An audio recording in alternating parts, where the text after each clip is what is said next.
Onward and upward. Hello and welcome to episode 22 of Weird Mind Newsroom with me, your host of this channel anyway. So we have a good few to talk about this week. We have a lot of new releases, we have a fair few trailers, and we have a fair few bits of news as well. So let's not waste too much time. Let's just get right to it then, shall we? Onward and upward.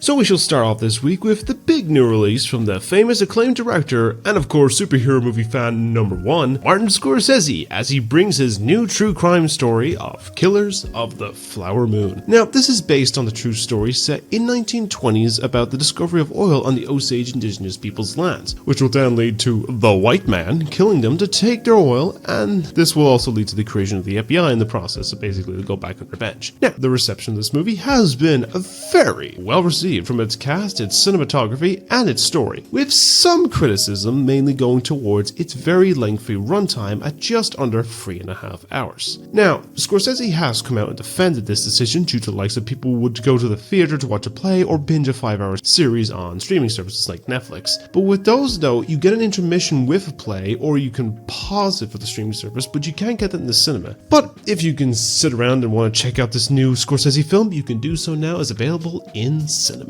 But if you're looking for something a little bit more cheery, colourful, and a lot more glitter, then I would suggest the other new movie from this week, which is the third entry in the Trolls franchise, with Trolls Band Together. This new film will see Poppy and Branch officially become a couple, and all seems to be a happily ever after, but suddenly, out of nowhere, one of Branch's long-lost brothers appears and is discovered that he was part of a major big family boy band many years ago, and that he must rescue their brothers from two talentless villains and create the perfect family harmony. Now, this is an odd one, is because this film is releasing a month before the US. There is very little in terms of reception to go off of this one, but what I've seen from the 2 or 3 reviews from here that I have seen, it seems to be okay, decently received, with praise for its visuals and its cast, with music being a little mixed as well as the plot being, formulaic. But if you want to have a little weird, colourful fever dream for around 90 to 100 minutes, then you can do worse. You can check this film out now in cinemas. I got myself a new voice, Morty! Boom! Big reveal! Yes, after many months of speculation and waiting, we have finally gotten the newest season 7 premiere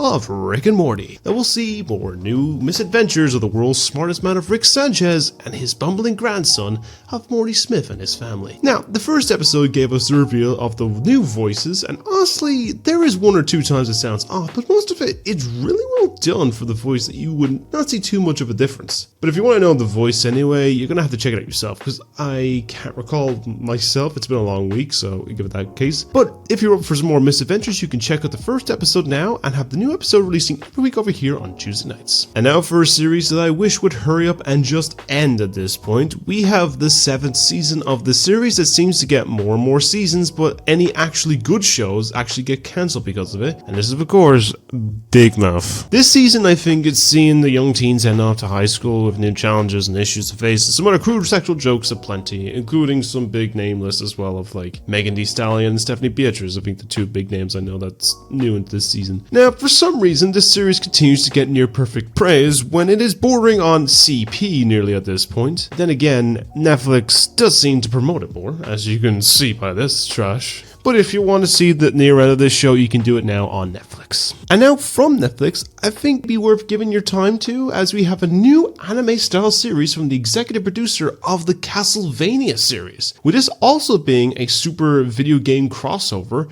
with Captain Laserhawk, a Blood Dragon remix. This series is set in an alt history 1992 in a technocracy ruled by propaganda and corruption. Super soldier Dolph Laserhawk leads a team of rebel outcasts on risky undercover missions to survive in this corrupt world. Now, this series has been well received for its concept and its gorgeous animation from what I've seen some footage, and also this is essentially the Ubisoft cinematic universe that has characters from many series including Splinter Cell, Assassin's Creed, Watch Dogs, and even Beyond Good and Evil and Rayman. And if you are interested, you could check it out. The 6 episodes, they're all available now on Netflix. But now, it's time to suit up, as it's time to become greater together, as everyone's favorite wall crawler is back with the much highly anticipated sequel to the Insomniac Spider-Man series with Marvel's Spider-Man 2. This new game will have you play as both Peter and Miles as they team up to save a much bigger New York from many new threats including Kraven the Hunter and Venom, while also coming to terms with the symbiote that has taken over Peter. Now, like the previous two games of the original and Miles Morales, this game has been greatly received from critics for all the new additions from the bigger world, the deep and darker story, greater combat, and everything else in between, with some critiques going to the side content, but it's only really minor. Now, I'm not going to quote the thing that everyone says in the reviews, but if you want to swing through New York yourself as Peter and Miles, you can do so now as it is available on PlayStation 5. And now for something a little more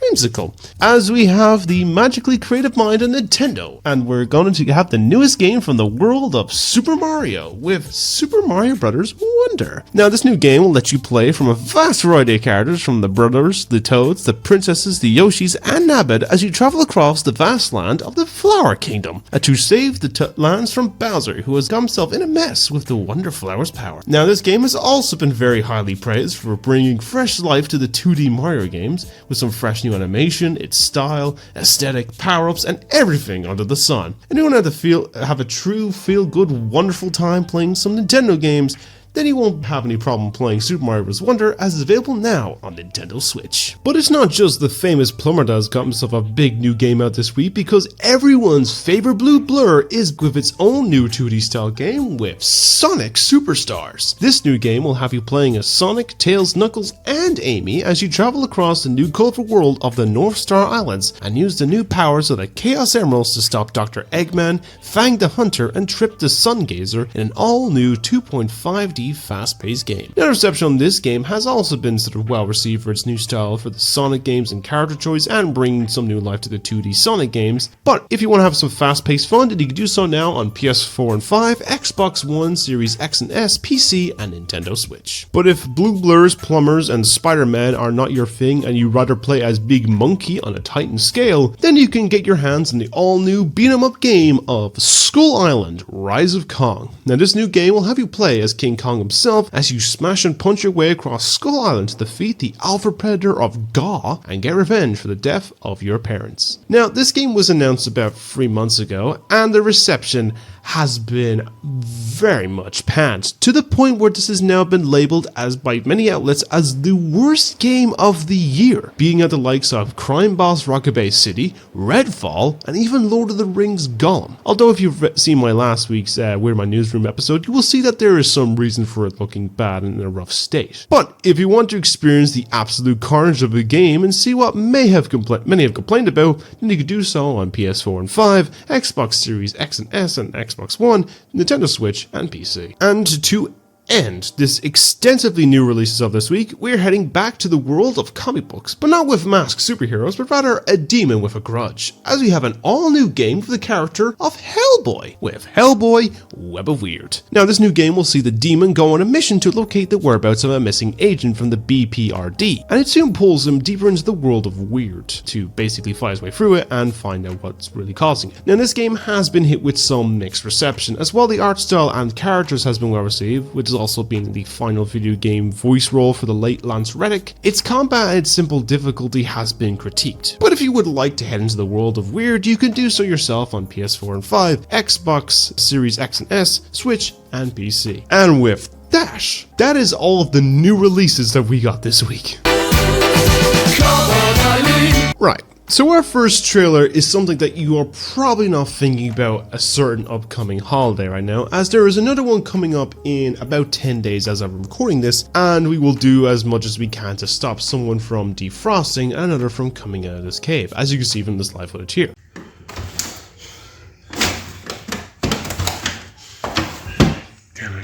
We don't need ice. We can't let her defrost right now. It's too early. But we are of course talking on an upcoming continuation to a popular series of holiday or Christmas films with the second season of the Santa Clauses. Now, this season will see Scott Calvin and his family become a collective family group of working as a family at the North Pole and for Christmas all year. But soon things take a bit of a turn when it's discovered that the mad Santa, long forgotten, has returned from exile and vows to take back the North Pole for himself, by any means necessary, and it's up to Calvin and his family to stop. Now, initially, I did watch the first season when it came out last year, and it's a bit of a weird fever dream, to say at least one that does the opening titles, and then they get weirder as the series also tapped into the whole thing that every studio is sort of doing now, and that is with the multiverse. But to be fair, it was fine and doesn't look too bad. It seems harmless. I may talk on it more nearer to Christmas, but if you can catch the first 2 episodes of this series when it premieres in about 3 weeks' time on November 8th.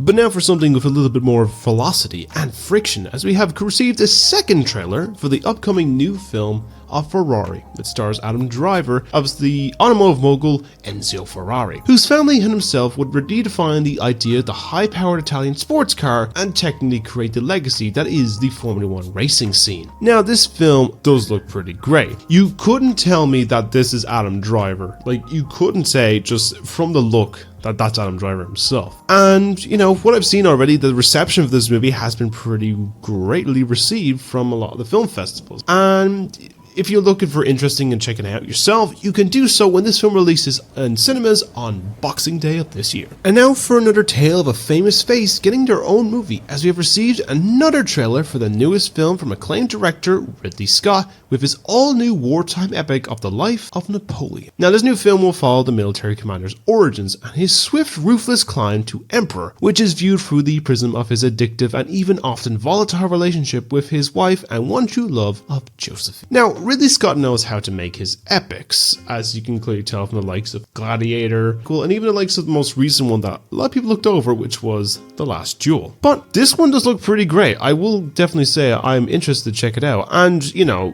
a lot of them do look really good. It's also been confirmed that this will be getting 2 versions, with a planned theatrical release coming out, which I will talk about now in a second, as well as a case of a longer director's cut, which is projected so far at the moment to be around 4 hours and 10 minutes. So probably about a 4-hour cut, maybe 3.5 hours. That's going to release on the streaming. But if you want to check out this film for yourself in a much theatrical version, you could do so from the 22nd of November. So exactly 1 month's time from today. The next trailer for this week is coming to us from a new form of a psychedelic thriller with 2 very well established leads in the adaptation of the novel of Eileen. Now, this is based on the novel of the same name and set in 1964's Massachusetts, and follows the story of young prison secretary of Eileen, who's played by Thomasin McKenzie, who becomes enchanted by the new counselor of Rebecca, who's played by Anne Hathaway, and soon their new budding friendship soon takes a bit of a twisted turn when Rebecca reveals quite a dark secret. Now, this has been something I have seen some discussions about a few weeks back from these actresses' social medias, like their stories and stuff, and from the reception I've seen already and the trailer, it seems to look very cool and well made, and a well made thriller for sure.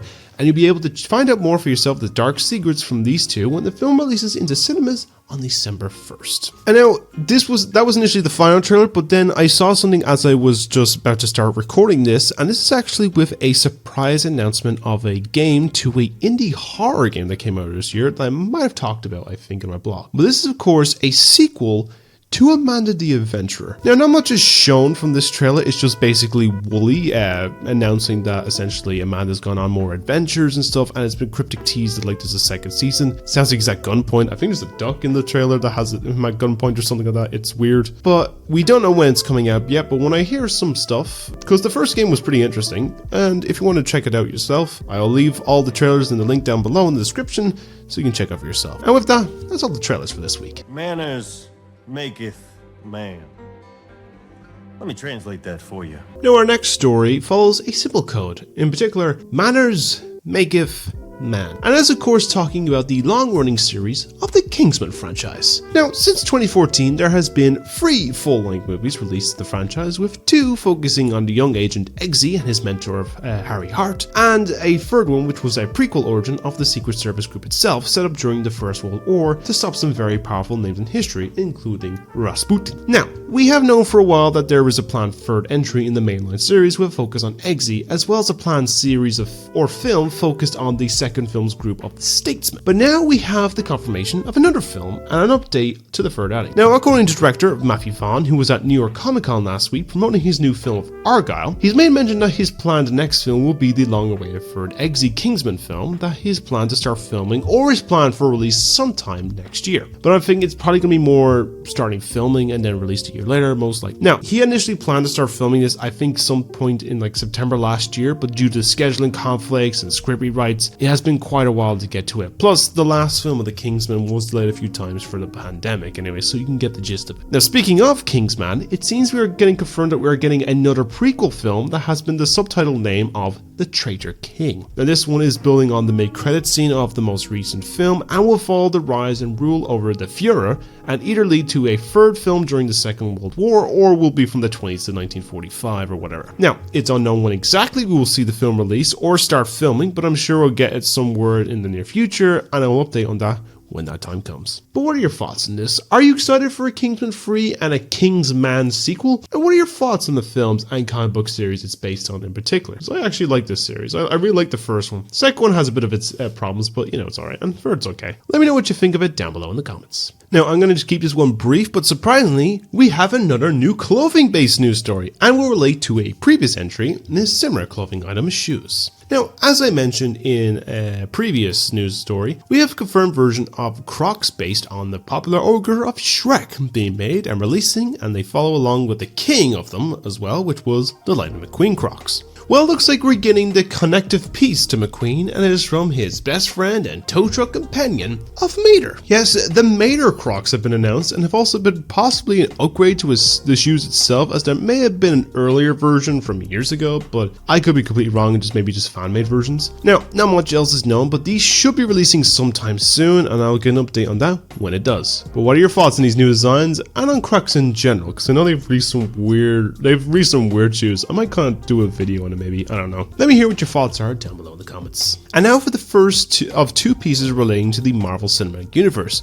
And we return once again the first story with our Merc with a Mouth himself as we talk on the upcoming Deadpool movie. Now, as you know, it has been followed along to this channel blogs and YouTube videos that you know that this Hollywood strike has been gripped for the last couple of months with the likes of the writers and the ongoing one with the act. And it's basically caused an effect of a lot of films being, you know, delayed or majorly affected because, and one of them, of course, is Deadpool 3. As just before the actors strike happened, they were about halfway through production before they had to stop production because of the whole thing. Now, it was basically rumors and worries that this was going to not release by its May 2024 release. Well, a new report has basically come out and specified that might be the case, as rumors going around that this film is now being delayed from its May 2024 release to sometime later in the year, projected around November or December of this year. So maybe around the time when Thunderbolts was supposed to come out, but I have no idea. Now, it's not going to be the case that Marvel will be basically stuck with no film for a while, because there actually is going to be a return of release date for another MCU movie, which was Captain America Strange New World. Originally, that was supposed to release on May 3rd of 2024 before it got pushed to where Deadpool was, I think, during the summer. So it could get moved up, but this is just a report at the moment, because I think that one is like basically near completion. I think just has to do some reshoots or something like that. I have no idea.